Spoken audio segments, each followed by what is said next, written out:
What is up, Colorado?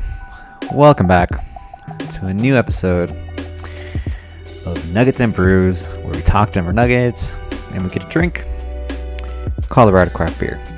I'm your host, Misa, and today we're talking about the Wolves and Nuggets series being over. Oh boy. I'm recording this on a Tuesday night, 2 days after the debacle, the embarrassing meltdown that the Nuggets had in Game 7 in the Western semifinals versus the Wolves. We're going to break it all down. We're going to talking about the game, talk about the downfall, what it means for the Nuggets, what this game meant for the Nuggets, what it means moving forward, and, maybe some spicy takes here and there because, the season starts now for the offseason already starts for the Nuggets, and there's a lot of questions looming because it was either going to be one or two things that was going to happen out of the series versus the Wolves. Either the Nuggets legacy was going to continue, was going to continue to evolve and continue to elevate, right? But the other side was going to be the downfall. What was going to happen if they lost? And we're going to get all into that.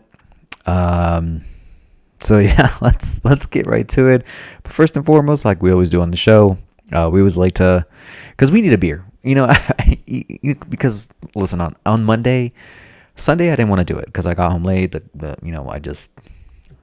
did not want to do a immediate reaction to the post game because one, I was a little what do people call it, a little too drink happy, right? Like I was saying some dumb things that I probably regret it, and I actually posted some things on social media that I got a lot of heat for. I got some great views, but I got a little heat for. But you know what? I said what I said, and I meant what I said. So if you don't follow me on Instagram or TikTok, I posted a video, just me kind of walking out and, just kind of, I guess, taken in the moment. I didn't really say anything, but I had some text overlay over the post, just basically saying, Minnesota will never win a championship. And, but of course, the best team won, congratulations to Minnesota. And so a lot of people from Minnesota got really mad at me for saying, like, you guys I just got a lot of hate comments. It is what it is. I don't care. In the heat of the moment, people expect you to, take a loss like nothing happened. Like, oh yeah, go Minnesota. I wish you guys the best. No, I don't wish you guys the best at all. So we'll get into that as well because I got into a lot of arguments the last couple of days. But that's fanship. It happens, and I don't regret anything that I said because as a sports fan, like a lot of people were saying, like, were telling me, like, you have to root for the team that beat you because you want to say that the champions beat you. And I'm like, I don't care for any of that. I don't care at all. Like, if you beat me, I hope you lose, like, from here on out. I don't care. It might sound petty. It might, but listen, I didn't play professionally, but I've played in very competitive games. I played basketball in high school. I played, basketball in rec leagues, and even rec leagues, like, yeah, I'll shake someone's hands. I'll acknowledge you won. I acknowledge that you were great. Am I happy about it? Absolutely not. And, that's just kind of how my night went. I was petty. I was salty. And I don't care. We lost. Like we invest so much time, with the team and having to create content, because of it. And, it's just, it is what it is. And so we're totally invested, especially for someone like myself, who is a season ticket holder. I go to basically every home game. And so you're invested, you're invested in the journey, but it sucks. It sucks to lose. The Nuggets lose. They lost Game 7, 98-90. Double munder for both teams, and God, it sucked. That game sucked. So let's get into it. And yeah, we'll see what the downfall is. But let's set a timer because I only have like a certain amount of time to do this. But let's open up this.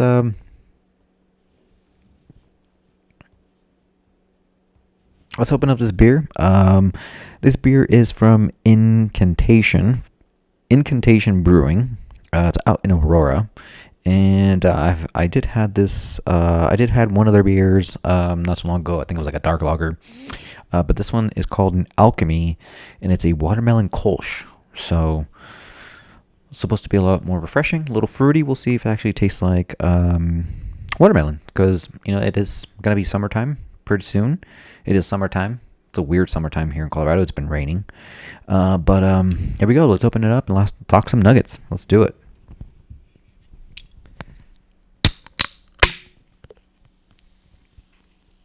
That one was very well packed.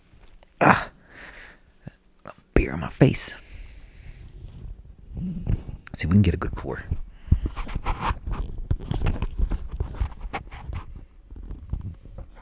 I need to find a way to do this. I need like a microphone stand or something. Ooh, look at that color.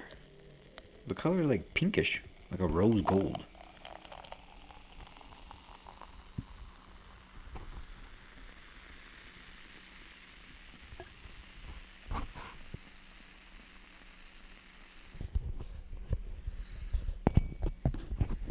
That's actually really pretty. That's a really pretty color. It's kind of like, I don't know if you can actually tell on here, but it's kind of like this rosy color.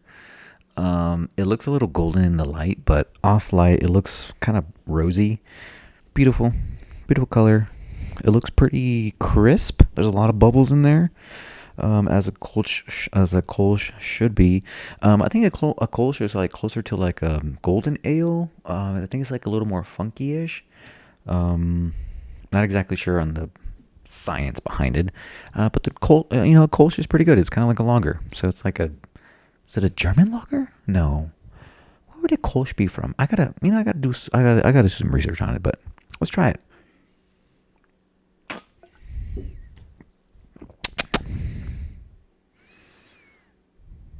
Oh, it's actually sweet. It's a little sweet. It actually reminds me of like a watermelon Jolly Rancher. Like not to the sweet, not to the extent of like how sweet a Jolly Rancher is, but like it reminds me of it as far as like the flavor of like that watermelon. Not super sweet, but it's definitely refreshing.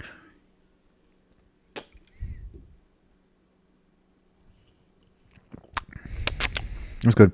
Not as bubbly as I thought it was going to be. I thought it was going to be a lot more crisper. This one's a little bit more smooth. I wish I had a little bit more bubbles. I don't know. It just looked really bubblish from when I poured it. I wish it was a little more bubbly, but it's still good. I feel like this should be more like not like a champagne type bubbly, but I just wanted to have more bubbles, more carbonation. Like it just needs that because it's a little sweet. So you kind of want a little to offset it just a little bit, but it's still very good. I like it. I recommend it if you're into sweet beers. Anyways, let's get into Game 7, and then we'll move on to the downfall of what's to come and what to expect from your Denver Nuggets, because there's a lot of questions looming the Nuggets right now. But first and foremost, I just want to say, congratulations to the Timberwolves. Really, like I've said this all year. The Timberwolves, I felt like was the only team that can beat the Nuggets. Now, I didn't think they would beat us in a 7-game series, but hey, they were built to beat the Nuggets. They really did follow the blueprint that the 2020 Lakers had of having like multiple bigs. And it's crazy enough to think that, our former general manager, Tim Collin, goes to Minnesota, and it took him a year, basically to add pieces, knowing that he had to find a way to defeat Nikola Jokic. That's how great Nikola Jokic is. Other teams are trying to build their team specifically for the next. That's what the Timberwolves did. They specifically built their team in case they had to go up against Nuggets, and they did. And Minnesota, give them credit. they were fantastic. They really were amazing. Listen, we had the Timberwolves on the ropes multiple times, and we couldn't get it done. And the Timberwolves deserve a lot of credit because they were hungry. They're more athletic. They had a little bit more fresher legs than the Nuggets did. They're a little bit. They're definitely younger. They have multiple stars, multiple all-star defenders. Rudy Gobert, defensive player of the year, and also happens to be all team defensive this year, along with, I think Jaden McDaniels was second all team, along with Alexander Walker.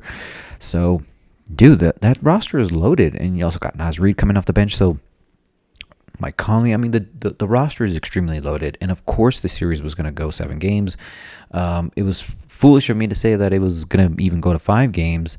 That definitely didn't happen at all. I had the Nuggets winning in 6, but again, you just never know.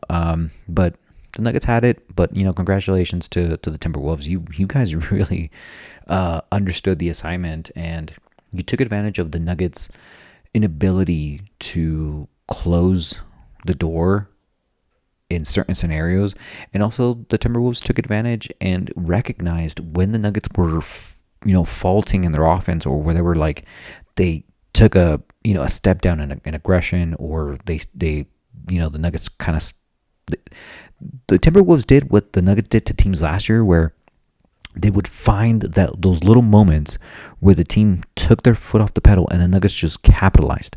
It's exactly what the Timberwolves did to the Nuggets this year. They saw the moments where the Nuggets were not executing, not at 100%.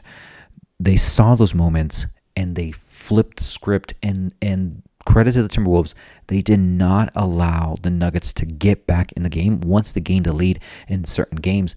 And also, they had a couple games where they absolutely just fucking kicked our ass. You got to give the Timberwolves credit.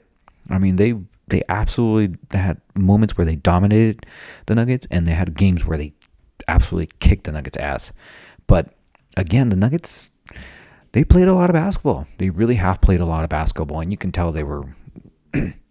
You can kind of tell something was weird with the Nuggets leading up to the playoffs, because they weren't playing their best basketball. Yes, they were still winning games, but they were winning games in these weird ways of just like, if they can just kind of get it going in the playoffs. And you thought, in that Lakers series, I mean, obviously in the Lakers series, they struggled.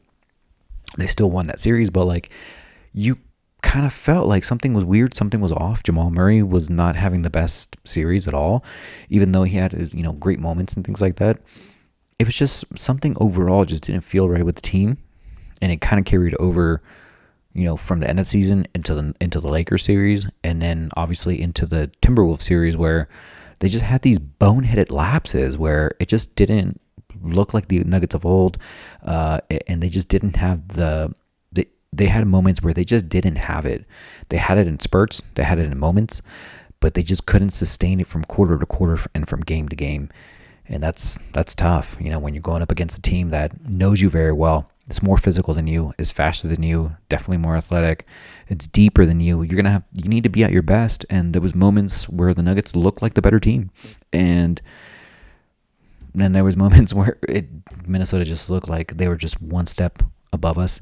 I still feel like we're kind of about even when we're both rested and we're both at full capacity. But this series is we just weren't there. We didn't have it for, a certain amount of time. And I'm getting credit to the Timberwolves. They took it. They took it from us. They wanted more, and they took it. And, we're kind of about even. But because they beat us in a series, they're just one step above us. And that's how it's going to be up until next year, when we meet up again or we, end up in the finals again or whatever. So I don't know, to put it into perspective, Nuggets Nation, like it sucks right now because of how we lost Game 7 and the opportunities that we had to close it out. We had an opportunity in Game 6. We fucked that up. So you go into Game 7, you still have like somewhat of a momentum. You had a 20-point lead in the middle of the third quarter, and then you just stop playing the way you were playing. And when you start shooting a lot of threes, in that game 7, towards the end of it, in that third quarter, and then they start chipping away in the fourth, and you're just taking open threes or just jacking up shots. That's a clear indication the Nuggets just don't have it energetically. But it's just it sucks. It sucks to lose game 7 that way when you kind of have things going for you in the first half, and then for them to just kind of flip the script. And it was still kind of close, there in that last 4 minutes of the game, but the Wolves just kind of ballooned it to 10, and the rest of this history is just we got out executed in the clutch. And it's rare to say that from this Nuggets team that we've grown very accustomed to seeing them perform at their best in the toughest of situations and in the clutchest of moments. The Nuggets just did not have it in game 7. But, listen, Jamal scored 35. Nikola Jokic scored over 34, 35. I can't remember exactly what his stat sheet was, but your two core players showed up. No, and Christian Brown actually had a decent game, in game 7, but he's a bench player. Your other 3 starters, they did not show up. Gordon with 6 points. I think Porter had 5. KCP had 6. I mean, for them to combine for 14, 16 points is just, it's not going to cut it. You needed one more person to tag along, and that person should have been either Aaron Gordon or Michael Porter, because KCP is not going to light you up the way Porter and Gordon can affect the game. KCP is mostly, he was mostly using his energy for defending Anthony Edwards and having to switch off to Mike Conley. We needed one more guy, and it didn't happen. It just kind of, it's a big disappointment. But hey, listen, I'm so proud of this team. I really, really am. And it sucks to say it, now, it doesn't suck to say it, because I truly am. You should be truly proud of your Denver Nuggets, because, we've been building this for years now, right? We've been building it for years. And to be honest, we were kind of ahead of schedule when it comes to winning the championship. I feel like last year, could have been our year, and it happened. And I was like, wow, we're maybe 2 years ahead of it, 2-3 years ahead of it, because you were building, you were building momentum. You were kind of building that confidence, that continuity. And so, hey, when you bring a championship to a city that never had an NBA championship, that's huge. And there's nothing Minnesota can say or do to take that away. Now, granted, they might go and win their first title, good for them. And if they don't, then that's even better for us, because we could be like, hey, at least we won one, after we defeated y'all, and y'all couldn't do it to, after you defeated us. So it would look worse for them if they don't win it after beating us, because now they get to face the Mavericks, who knows how they deal with that crazy pressure by Minnesota. But I digress. That's a different conversation for a different time. And you should, Nuggets Nation, you should be proud of your Nuggets. They brought a championship, and we've had continued success. For the past 6 years, we've been in the playoffs. We've made it to a Western Conference Finals in 2020. We did have some, unlucky circumstances of Murray getting injured and, getting bounced out of the first round. But the reason I'm not shocked that the Nuggets lost in game 7. I'm not shocked that we lost to this team, because it was one way or the other. It was one way or the other. It was going to be a coin flip. It was a coin flip of a series, and obviously they ended up winning. But it was just the way we lost it that was hurtful. But I'm still proud of this team, because being down 0-2 and to fight back, take a 3-2 lead, and have opportunities to win it. And you got to be proud of this team, regardless of the outcome, because to win you win your first title, and to make it at least to the second round, up to a game 7. We were pretty close to making it to another Western Conference Finals, the third in 4 years. So that would have been significant. But, a title in the last 4 years sounds pretty good to me.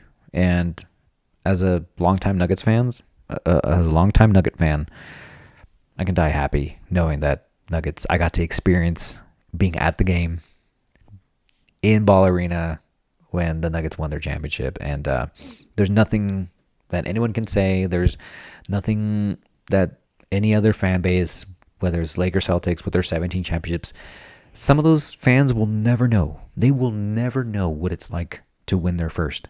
Like if you're a young Lakers fan, a young Celtics fan, who's another franchise that's won a lot? That's had a lot of historic. I can't remember, but okay. So just those two, for example, right? The younger Lakers, Celtics, they will never know what it's like to win the first ever in franchise history, and that's something no one can ever take away from you, ever. So I'm super proud of my Denver Nuggets. They fought hard, but crap happens, and sometimes you win, sometimes you lose. And I'll say this to people who are like, oh, the dynasty's over.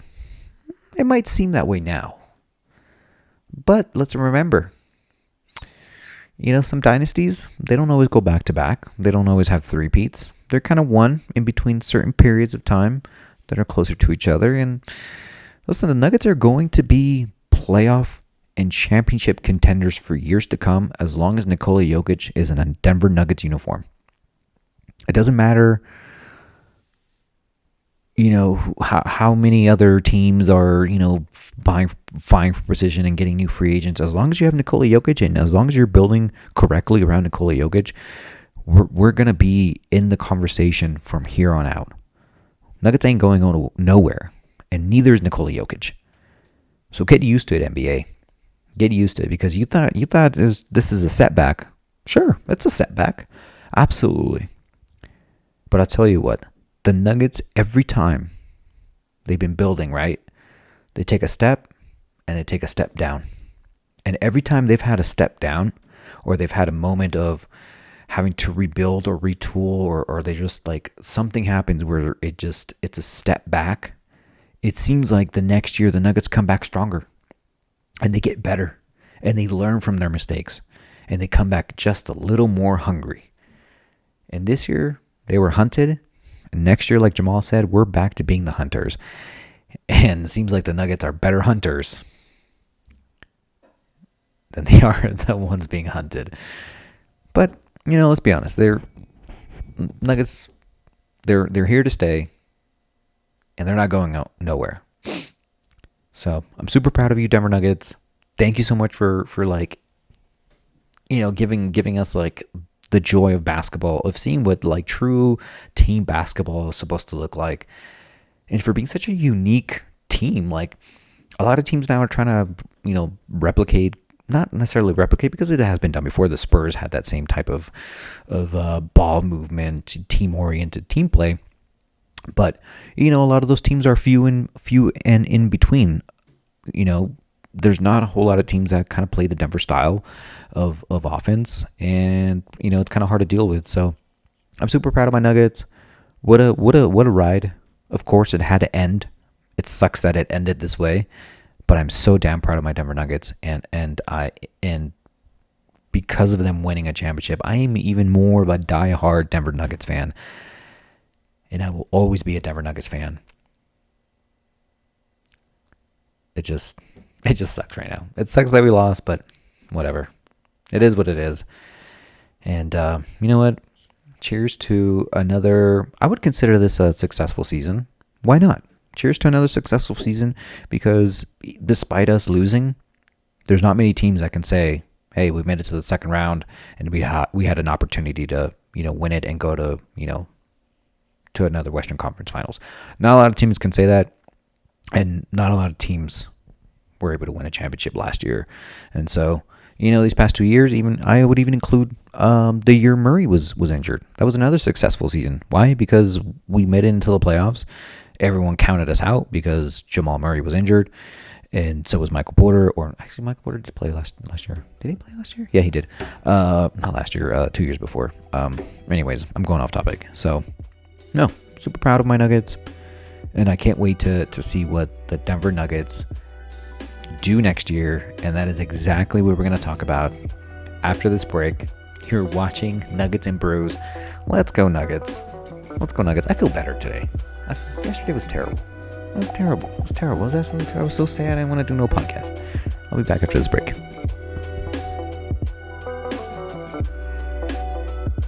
What is up, everybody? Welcome back to Nuggets and Brews. My name is Misa. Right before the break, we were talking about what's next for the Nuggets. After the Nuggets lose Game 7, what's next? What is a downfall? What is something to look forward to? What is something that to be concerned about? What are some of the biggest questions for the Nuggets?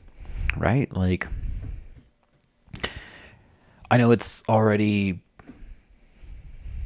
over. I know it's only been 2 days, but you kind of have to think about this stuff because these questions were already looming during the season, right? They were already kind of there. They already kind of had been planted, and you kind of wonder, like, what are the Nuggets going to do? They're going to be in the luxury tax next year, and it's going to be hard to keep everybody. It's going to be hard to sign players. It's going to be hard to sign minimum veteran players, minimum veteran contracts.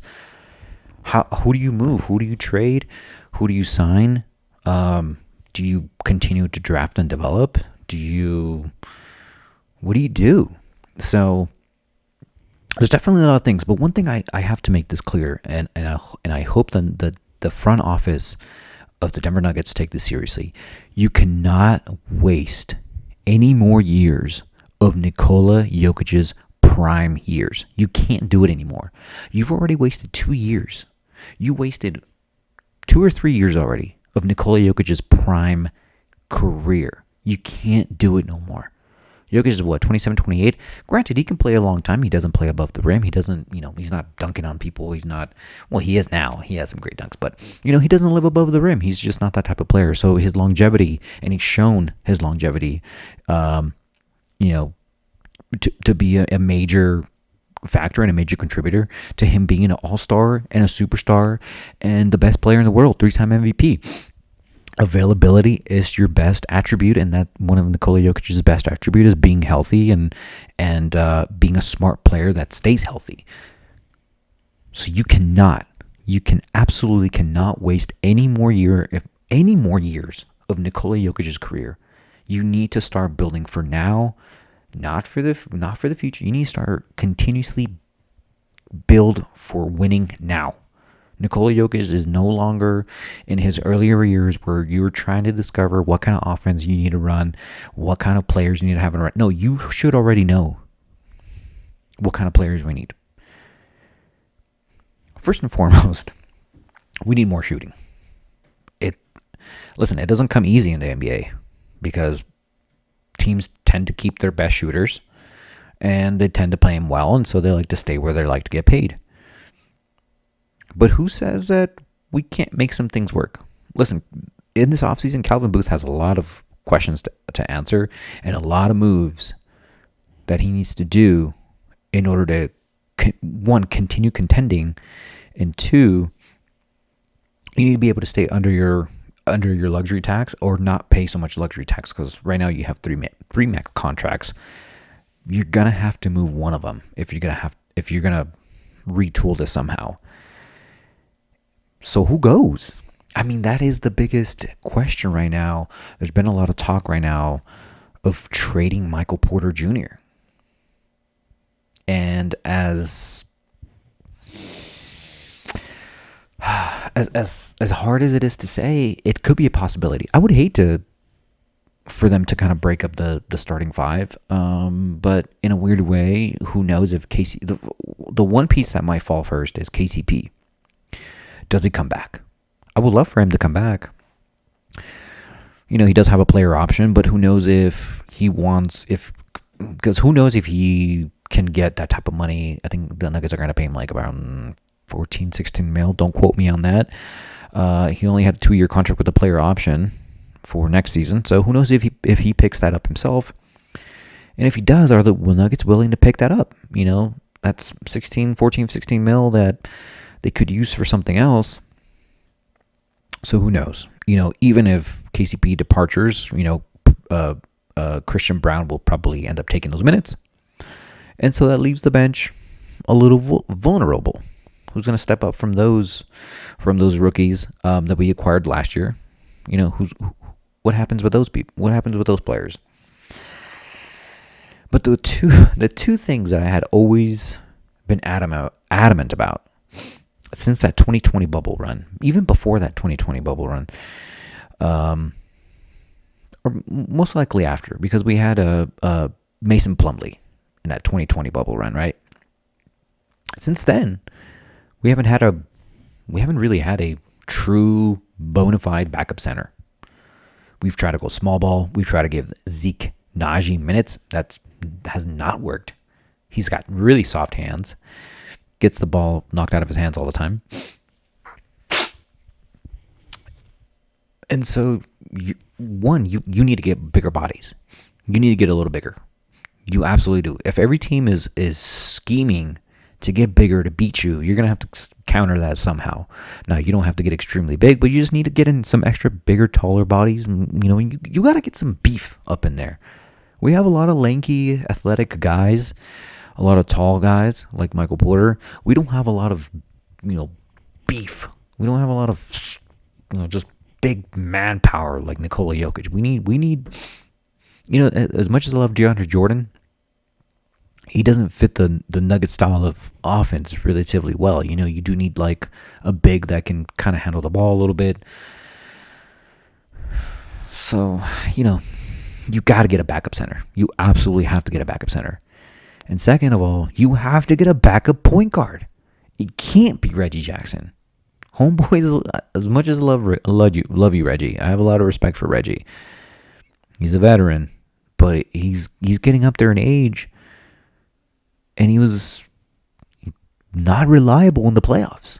You need a backup point guard, because those are your two biggest positions from your core. Nikola Jokic, Jamal Murray. Those are your two players that need the most optimal rest. They need they need those minutes to rest. And if you don't have a good backup center, and if you don't have a good backup point guard, you're going to end up playing a lot of those minutes. Look at Game 7.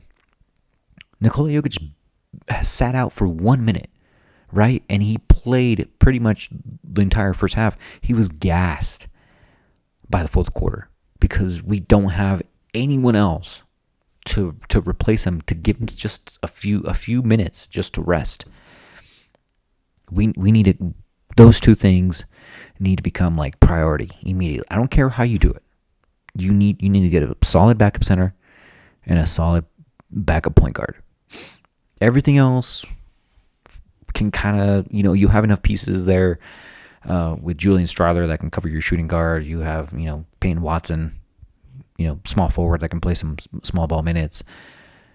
And Hunter Tyson can fill some of those, so a lot of the rookies that you got this year, they're gonna have to play next year if you're not gonna draft. And if you're not gonna draft, you might as well trade those draft pieces to get some veterans or something. You're gonna have to figure something out. But let's talk about Michael Porter, because there's been a lot of talk already. I know Michael Porter had a terrible series versus the Wolves. He had a great Lakers series. I mean, in the playoffs is all about matchups. And the matchups he had against Minnesota, Michael Porter just kind of played very hesitant. It was just like everything was quick. His shots were off. He had multiple air balls in the series, like bad air balls. And you're paying the dude max money. Do you move Michael Porter to make room for other players, other contributors, for more shooting? And it sucks because he's a great shooter, but it just didn't show up when you needed it most. And that's already 2 playoffs in a row where Michael Porter has such a downturn in production that he becomes not only a defensive liability, he became an offensive liability. That's terrible. He shun away from the moment in the Heat series. He had a couple big shots here and there, yes, but you need consistency. And the only players that have shown consistency, aside from maybe Murray this year, who was like up and down, but at least there was moments where you're like, we know where he can get to, right? We don't know where Michael Porter can get to just yet in the playoffs. We've seen it in the regular season. We're like, all right, yeah, Mike. He's had a lot of those yeah, Mike moments, but it hasn't been consistent. Now he played he played all 81 games this year, he played all 82 games, yeah. So he played basically every game this year, and that's great. We got to see, a little bit more consistency from him, but there was still the same type of struggles where there was nights where he was great, and there was nights where I was like, Porter, just go to the rim. Like, that's all you got to do. So, do you trade it, Michael Porter? Like, the potential is there, but we can't wait anymore for Michael Porter. We can't wait anymore for him to ascend another level. Now, if he was in another team where he got a lot of reps and he had a lot of time to progress his game, of course, why not? Well, he would probably be better if he was like in a team like in Atlanta where he got a bunch of playing time and he was just constantly, had the ball in his hands. But at the same time, you still have to work on your game, whether you're touching the ball or not. And I don't know, man. Michael Porter's a tough one. I hate for the Nuggets to kind of break up the core of, Gordon, MPJ, Jokic, and Murray, because this starting five, with KCP included, they basically the starting five basically outscored every other starting five in the regular season and also during the first playoff series versus Lakers and certain games versus the Timberwolves. So the starting five is still a very good starting five. They really, really are. They were probably the best starting five all season.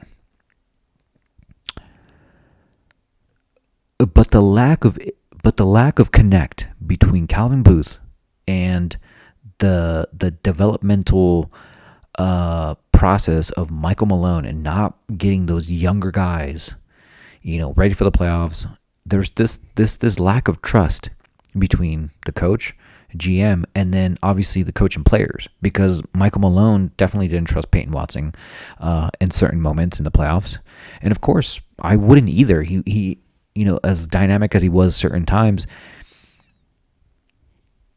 you play your best players to win, right? You shorten your rotation, 8-7 guys, and he was kind of out of it. You ended up playing Justin Holiday, who didn't really play that much, and he had great moments here and there.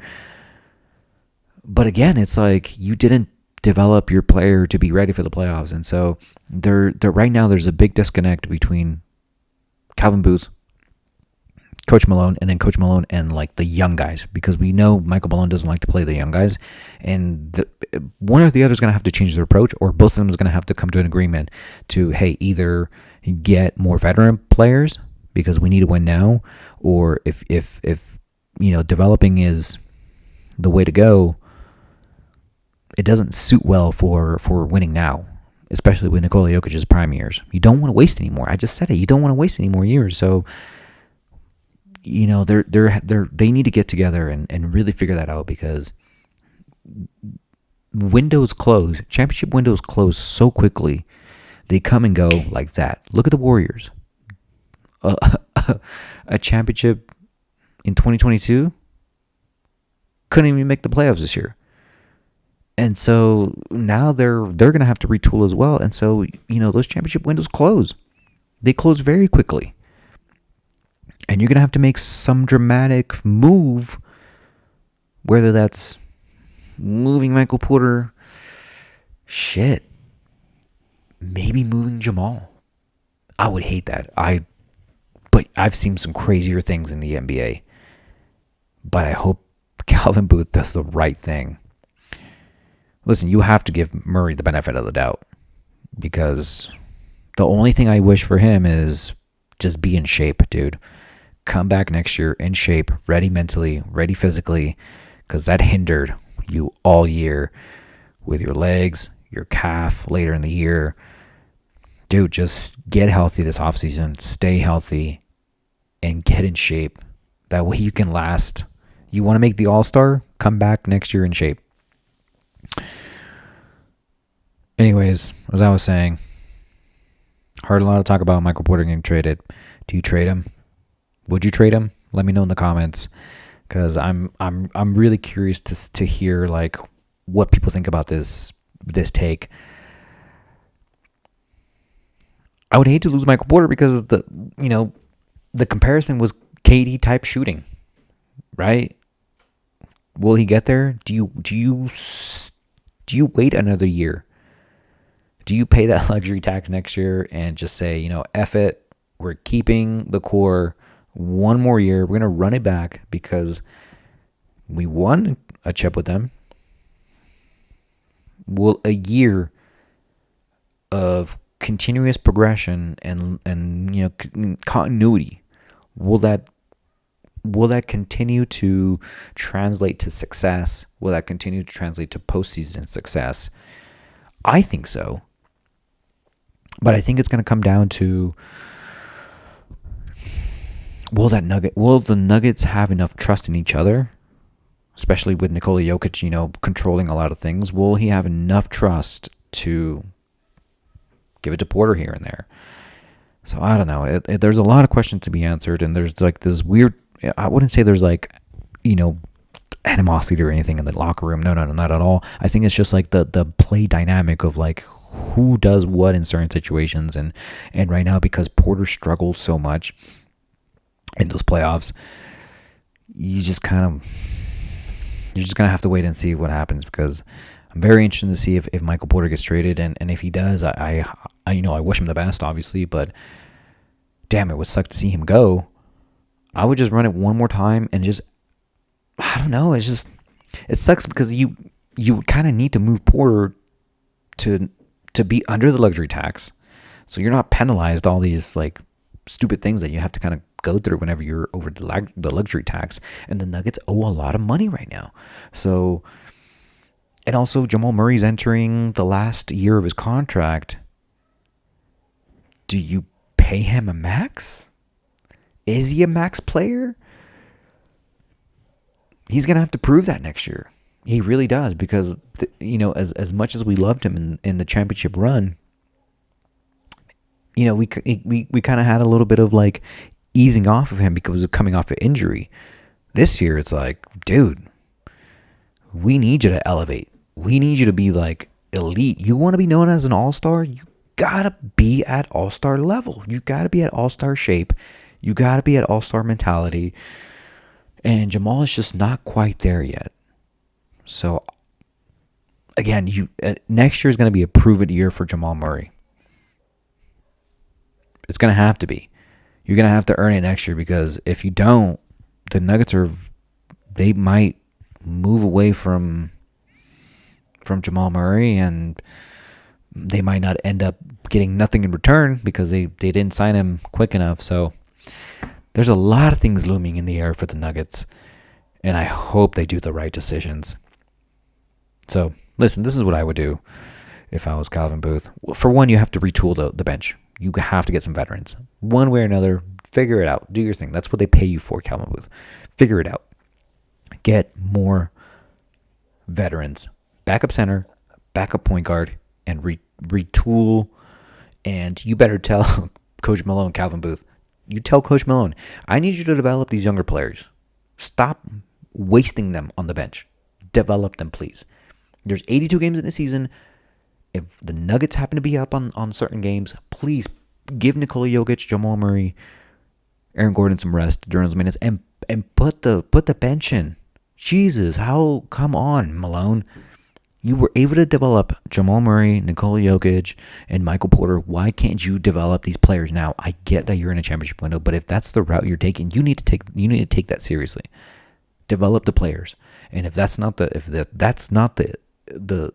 goal moving forward, then please, Calvin Booth, get some veterans. Come on. Second, I would do.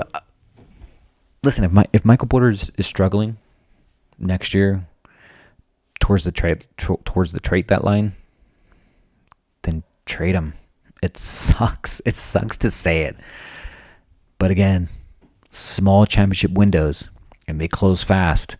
And sometimes you have to sacrifice a pawn, to get a better result in the end. And he's the one piece that is very attractive to other teams because that 3-point shooting, I'm in love with it. I fell in love with it.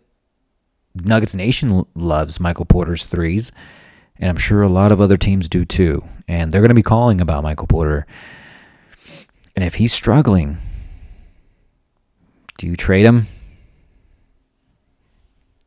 You're going to have to do the best for Nikola Jokic because he is your one player that he is immovable. Murray is the second immovable up to a certain point. And I would love to keep Gordon. I think he's got a good contract. Keep him. And if you can resign him or extend him a little bit for a couple more years, do it. Right? He's been a great piece. He's been a solid piece. He seems to love it here. He's Mr. Nugget. Don't trade Aaron Gordon. Don't get rid of Aaron Gordon.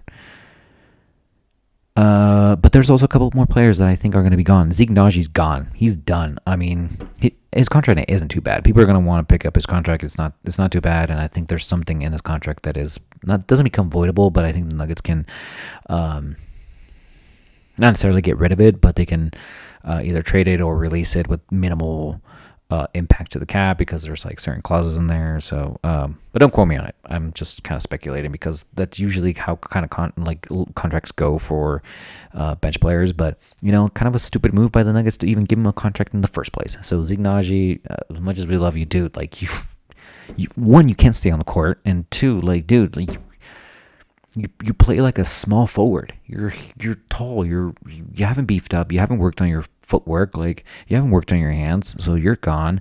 And another piece that is a tradable option is Peyton Watson. As much as we love him, he's kind of like our Jared Vanderbilt right now. Great potential. Teams are gonna absolutely love that type of player on their team. It sucks to see him go, but again, you're gonna have to include him in some sort of trade package if that's the route that you want to go. Oh man, it sucks. It sucks. It sucks to be here, but again,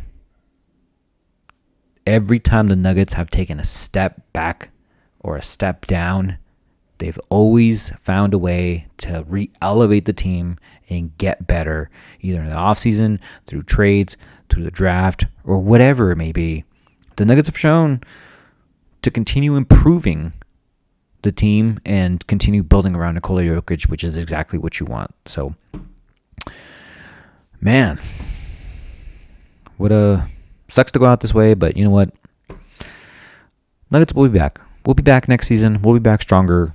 And it's going to be really interesting to see what the Nuggets do. So, yeah. All right, everybody. This is a seasoning-ending Nuggets and Brews. But it won't be my last episode. So we are still going to be going to breweries. We're going to be doing shows of us going to breweries, visiting breweries, and doing some cool stuff in the off season because we are Nuggets and Brews and we like to promote, Colorado craft beer. So watch out for those episodes. We're going to be doing some really cool content during the summer. We're going to be traveling around Colorado, visiting those local mountain towns. And hopefully getting to taste some delicious beer. And yeah, just really having fun just tasting all kinds of different beers. So make sure to subscribe to our channel. Make sure to follow us on TikTok, Instagram, and Twitter. But yeah, here we go off season. But you know what? That's all right, Nuggets Nation. We had a great run, and the run doesn't stop just because we had a little bit of a step back. It's just a step back. That's all it is, and we'll be back. So, my name is Misa. Thank you so much for watching Nuggets and Brews. Adios, amigos.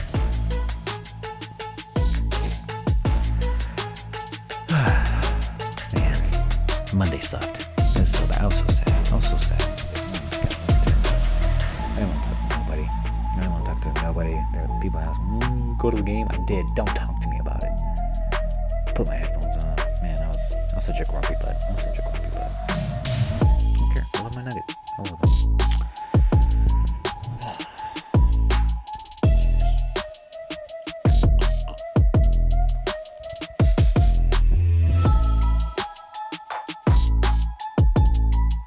Pretty good.